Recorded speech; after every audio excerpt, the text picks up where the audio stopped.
Hello, everybody. My name is Alejandro Ibrahim. I'm a 19-year-old North Carolina Central University. My history is major, and today I'll be doing a review on the book "They Stole It, But You Must Return It" by Dr. Richard E. Williams.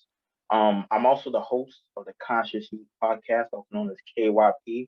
We're on YouTube, Google Podcasts, Spotify, Anchor, and Apple Podcasts. So please check us out. First of all, I'm honored to do this video on Transatlantic Productions YouTube channel. I've always admired the channel, watching the videos of the elders talking. So I'm just really happy to be able to do this book review. So again, I'm thankful for having this opportunity, and I look forward to spreading some knowledge with you today.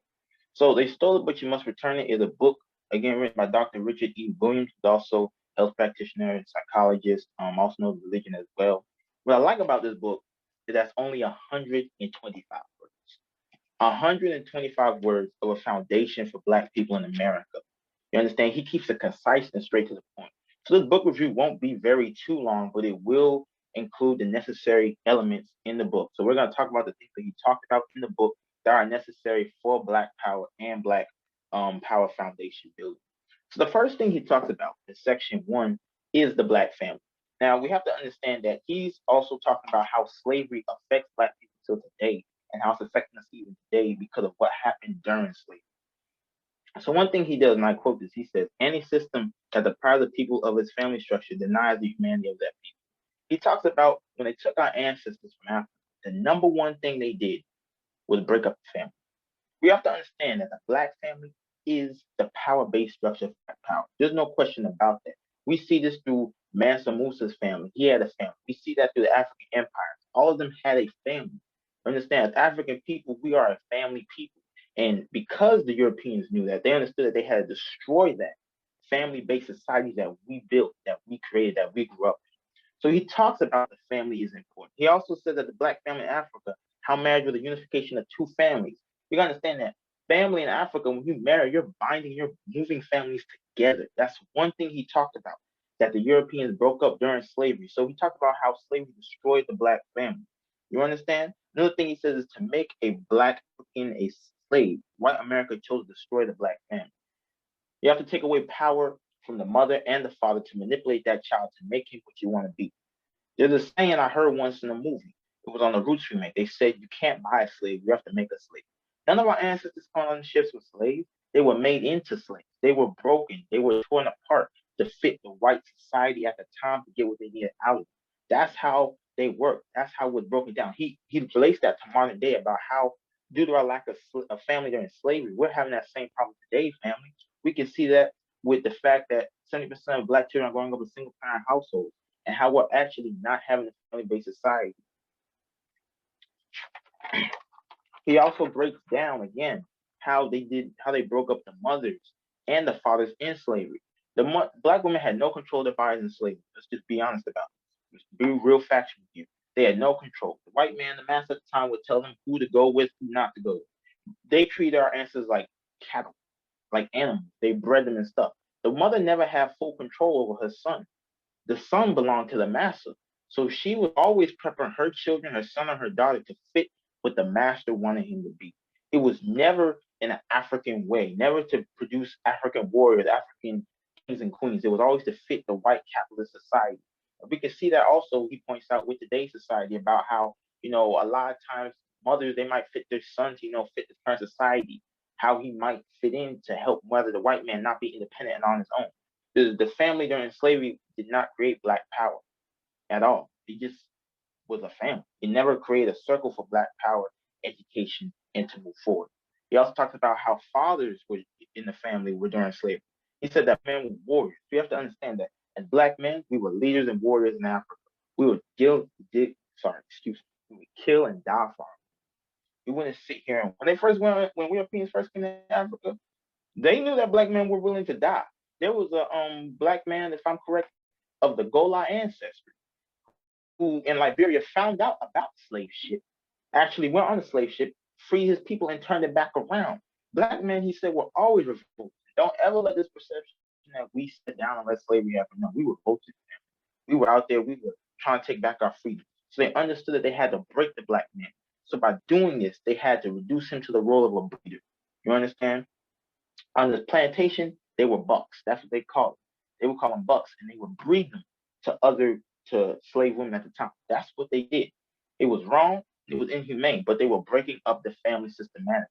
Today, a lot of black men don't see themselves in a fatherhood role, and that comes from slavery. If you look at it, you understand?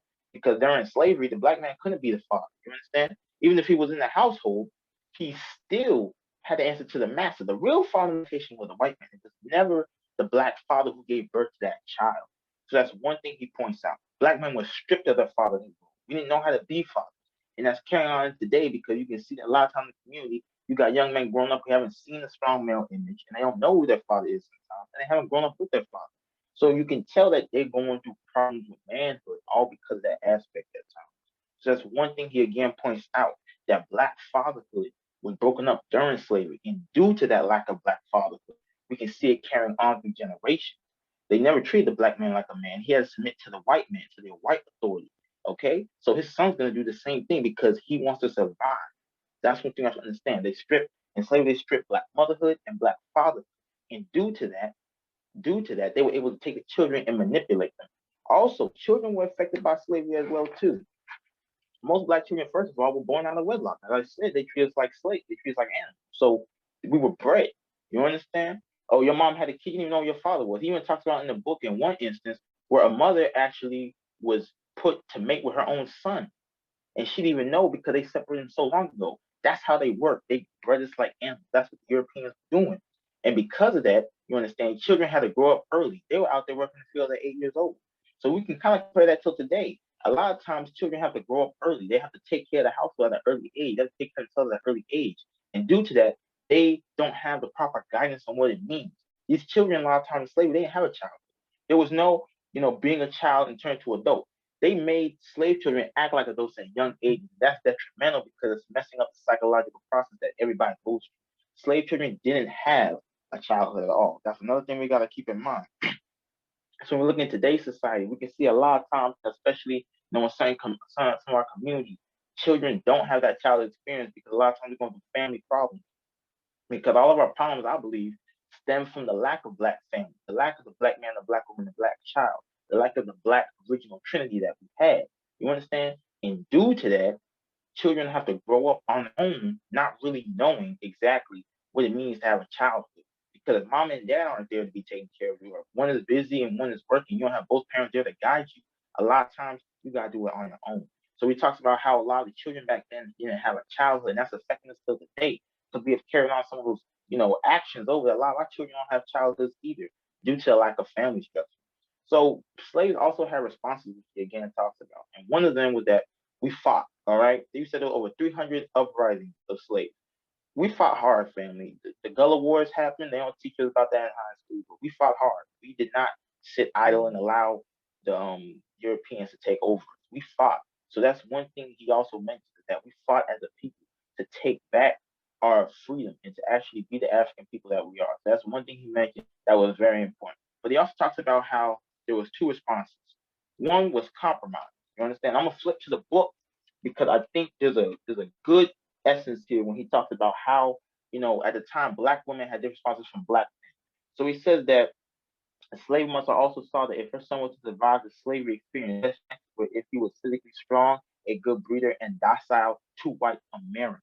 See, at the time, the black woman, as nature would have, everybody wants their children to be successful, to live, right? At the time in slavery, the black woman would prep her son to be docile and survive in the white society. Understand, he's strong and a good breeder. That's what's going on today. A lot of times, not saying all of our women, but I'm saying, in instances that are similar to that, sometimes our women prep their children to be that of acceptable to white society, not to stand up to white supremacy, but to kind of be submissive to it and to allow it to happen. And that's what happened during slavery. So we can see that today. He often talks about how proudly she announces that her Leroy had 2 or 3 girlfriends. So in today's society, we're still perpetuating that image of some of our women still perpetuating that image of being happy that their sons are breeders. Because today, women be like, oh yeah, my son, he got this, got that. But that's the same thing going on in slavery. She made her son a good breeder. It seems like we're still doing that till today. You understand that A black man can have multiple women. That's something to be proud of when it's really not. So that's another thing he also calls out and talks about how we've carried that over. But he also talks about how the black man also has his own defense technique, and that was rationalization. Excuse me, bear with me for a second, family. It often says how the black male is not allowed to the responsibility told free to be a father to his children and his wife. So a lot of times he would just, deal with the situation. He would never stand up to it. You understand? So it says that he gives an example of Monday. He said he used his own socially acceptable reason because the real reason damages his self-respect and self-concept. For example, a student who may not receive good grades in school may rationalize and say that the classes in school are for sissies and therefore he is not interested in school. The real reason is he does not like the school. He does not like school is that he is not performing well. You understand? Sometimes we just deal with it. We try to overshadow instead of deal with our problems. So he talked about how black men a lot of times they would, just deal with this situation instead of actually going and fighting it. Both are submissive roles. You understand? If the black woman's compromising, the black man is rationalizing and not trying to fight it, but just dealing with the situation. You understand? They're both dealing and being submissive to white supremacy. So he talks about how that's happening even till today. The fact that still, as men, as black men in America, we are still docile and okay with white supremacy. That's another important thing that he also pointed out in the book that I really like. Another thing he talked about, I'm not going to get deep into this now because again, I'm a 19-year-old. I am better than nothing. So, but he does talk about relationship development and about how the black woman is the strongest and most stabilizing factor in the black family. He talks about how the black woman becomes a dominant role in the family and become hostile with that role. That's because when you look at slavery, you understand what made the black family what it is today is actually the welfare state. After that, we can see how the black family got destroyed, and that's low key a reincarnation of what happened in slavery. They used us men as breeders during the welfare state, and during slavery, you understand, they were still using us men as breeders. So due to that, we can see how it's also reoccurred. You understand? So a lot of times, men are not in the household these days, brothers and sisters. We're just going to be blunt about that and keep it 100%. And the same thing was going on during slavery. So the women had to stand up and lead the kids, and that's what's going on today. And due to that, the black man doesn't feel like he has a point or purpose in the household.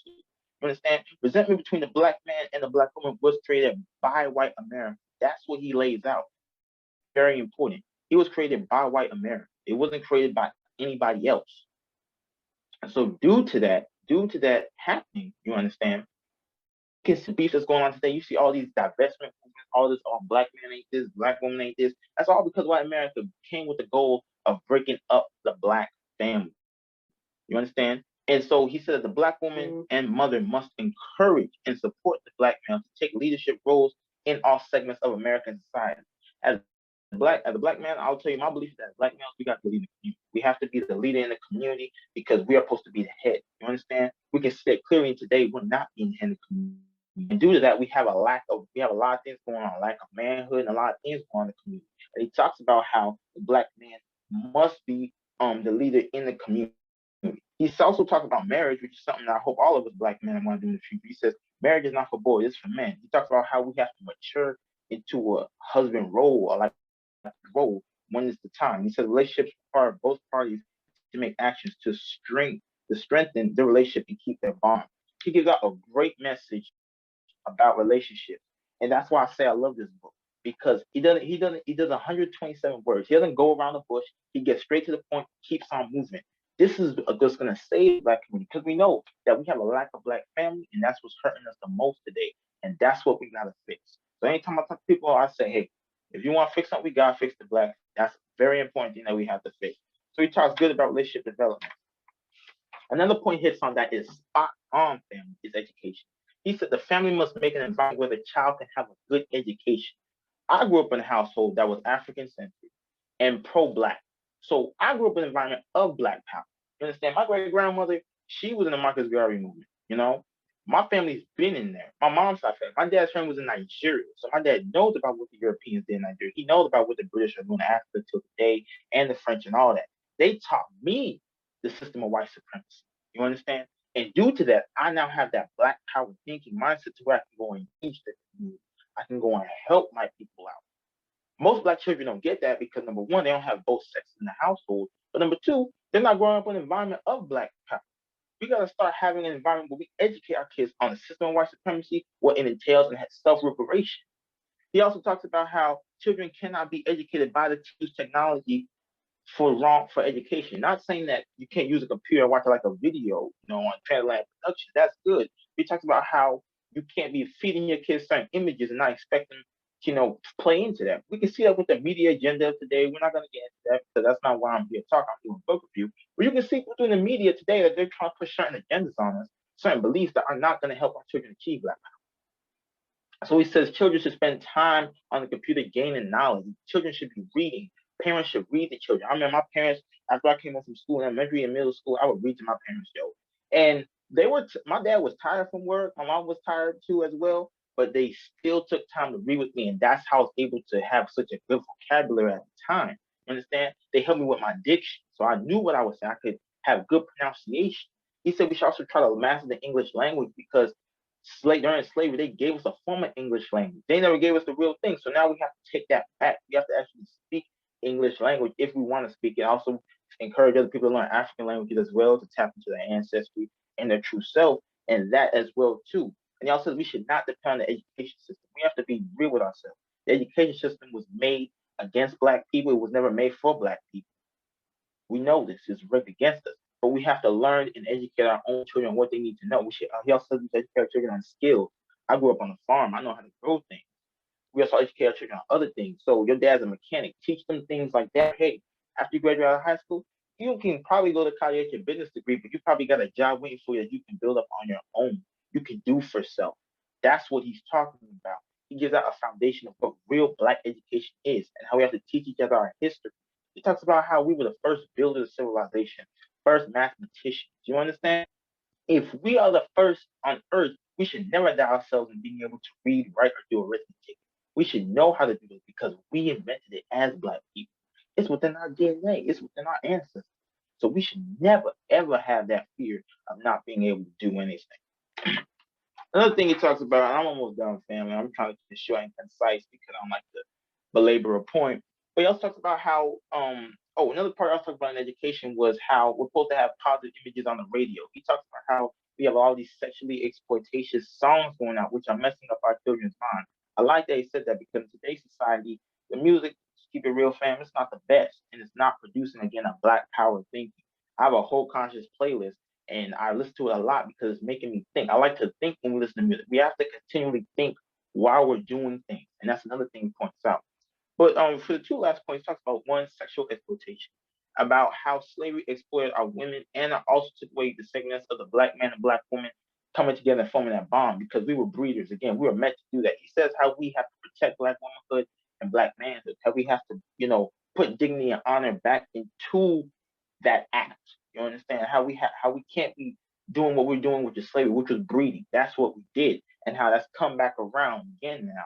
Because now we're doing the same thing in modern society, somewhat. Just to keep it real, family, we're continuing that curse. So he's talking about how we have to get away from that and how we have to be smart about sex. How we have to understand its true nature and that we can't do what we're doing back then in slavery and what we're doing now. So that's another thing he points out that I really like because that's another thing I see a lot that's hurting the communities. We belabor this sexual exploitation, all this stuff, but it also can be a weapon. It's a weapon. As Dr. Francis Cress Welsing said, sex is a weapon by white supremacy on Black people, and we have to remind ourselves of that. The last part I want to talk about that he lays out that is very important is diet. He says slaves were given fatty parts of the meat. You understand? All the grease, all the fat of the hog, of the animals, we was given to us, and we had to make that into what we got. So we got fat back, chitlins, all the weight and collard greens, all that fat was being put back into the food, and that was what's hurting Black people. The biggest number one kill, I read an article 2017. It said the number one killer of Black people was surprisingly not crime, not violence. It was heart disease, family. Our eating habits have to change from that of a post-slavery society of Black people. We got to stop eating some of this soul food. We got to stop eating. It's not good. It's clogging up our arteries. We can't breathe, and we will die. Everybody's wondering why coronavirus is hitting us so hard. It's because we have the highest rates of hypertension and high blood pressure. With the coronavirus, it's gonna kill you. That's what the doctors have said. That's what's gonna happen. You understand? So we know it. We have to do better eating. He said eat more fruits, eat more vegetables, eat more food that is healthy for your body. I drink herbal tea in the morning. That's what I do. I drink ginger, African honey, elderberry. I also try to eat at least 2 meals a day. I try. I've been slacking lately. I know, family. gonna keep it real. But I've been slacking lately. But I'm a pescatarian. I don't eat meat. You understand? I eat a lot of vegetables, eat a lot of fruits. That's what I try to do because I'm trying to keep my health going. And my parents made me a pescatarian. So I used to hate it, but I thank them because again, that's them taking that parental role of leadership and bringing out a good pathway for me. So I'm gonna want my children to be pescatarians and vegetarians because I see the benefit.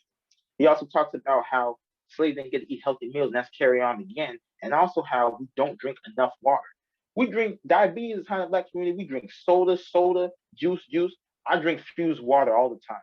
Now I will admit some days I do get an iced tea or hibiscus iced tea, but I drink fused water a lot. My dad in the house, he drinks water. He literally only drinks water.